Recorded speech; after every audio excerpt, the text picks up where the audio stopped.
बरकातहू।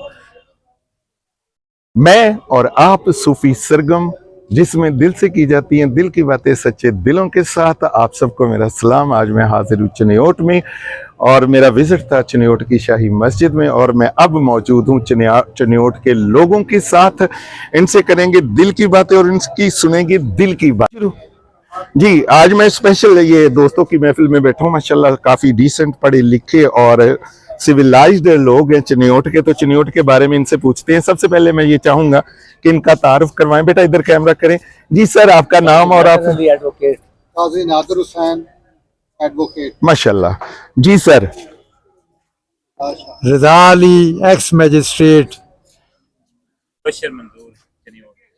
मुबशर नामंजूर। Very good. हाँ जी, आप? मजदूर मुश्ताक हुसैन। जी आप? कमर हुसैन बराड़ा, साबिक काउंसलर। साबिक काउंसलर मेरी तरफ। जी मेरे तो महफिल जो बनी है जी, ये तो एक सितारों की महफिल बन गई जिसमें सारी किस्म के लोग हैं। एक जो है एक गुलदस्ता बन गया।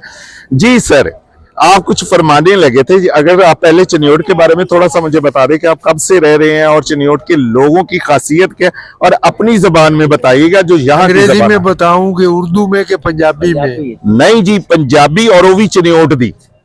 चिन्योट दी पंजाबी है। ऐसी बुनियादी तौर ते चिन्योट दे रहन वाले हैं सारे जी। साडे वडके अबाओ इजाद वो भी थई गुजर गए। हाँ। ते असल ते चिन्योट जेड़ा है ना शेखां दा शहर आई, करोड़पति वो लोग हैं चिन्योटी, लेकिन हुण कारोबार दे सिलसिले नकल मकानी कर गए जी जी। ते जो चिन्योट दा कमी कारी ते कम्योड़ा है उन्हां दे मकानां च वड़ गया है। ते बस अल्लाह साडे हालात ते भी रहम करे, सन भी कड्डण नूं तैयार हैं। जी नहीं सर जी, अपने कोल रखो। तुसी पहले कुछ फरमान लगे सी, कुछ कलाम पढ़न लगे सी। अच्छा, वो सुनाओ तुसी सब। अलिफ अज मैं रज के हज कीता, पंजाबी दा है, चिन्योट दा कलाम है। जी जी। अलिफ अज मैं रज के हज कीता, हाँ। मिलिया पीर सोना पर्दे कज मैनू, माशाल्लाह। सज दज भज मैं पई कदमी, कुड़ी गई प्रेम दी वज में। ओ सुभान अल्लाह जी, माशाल्लाह। बड़े बड़े कारीगर हैं, बड़े बड़े फनकार पए हैं चिन्योट दे मुहर्रम उल हराम दे विच।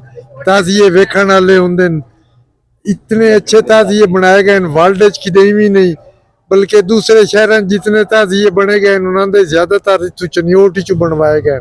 चिन्योट दा फर्नीचर जेड़ा पूरी दुनिया ते मशहूर है। ते चिन्योट दा नाम चल रहा है जी। सैयद तू लग के ते मिरासी ताईं सारे डूम डुमके इयो काम पे कर देन। हां, ते फर्नीचर ते लगे हो। रक्स भी बड़ा अच्छा लगदा है ढोल दे नाल। चिन्योट जिंदाबाद। नहीं जी, सलामत एक ਅਸੀਂ ਸਾਰੇ ਬੋਲਾਂਗੇ ਜੀ चिन्योट जिंदाबाद। इधर आओ जी। मैनू इन्ना वाली पंजाबी ते नहीं आती थी, लेकिन मैं पंजाबी च कहांगा। मैं चिन्योट जदों भी आया, इस तो पहले मैं जदों उमर पैलेस और जिन्ने भी इत्थे दे सीगे उमर हयात महल दी जो मैं वीडियो बना के गया वहाँ, बड़ी ट्रेजेडी सी और उत्थे दे भी लोगों ने मेरे नाल बहुत ज्यादा तावन किया सी। मैं ये फर्नीचर की भी बनाई सी। अज मेरी सिर्फ शाही मस्जिद सी और बड़े ही मतलब इलम वाले और जौक वाले और लोगों ने मेरी मुलाकात हुई है। तो मैं एक नारा जरूर लगावांगा इस चिन्योट लई। तुसी सर जी मेरा साथ देना है। चिन्योट जिंदाबाद, चिन्योट जिंदाबाद।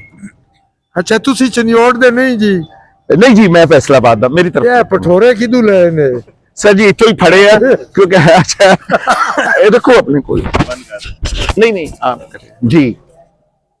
जैसे कि आपने देखा, आप देख रहे हैं मेरा सूफी सरगम, जिसमें दिल से की जाती है दिल से सच्चे दिलों के साथ।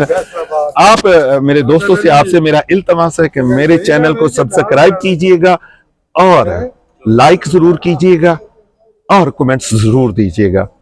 देखते रहिए मेरा सूफी सरगम चैनल इसी मालूमाती और रूहानी वीडियोस के लिए। Thank you so much. Allah Hafiz.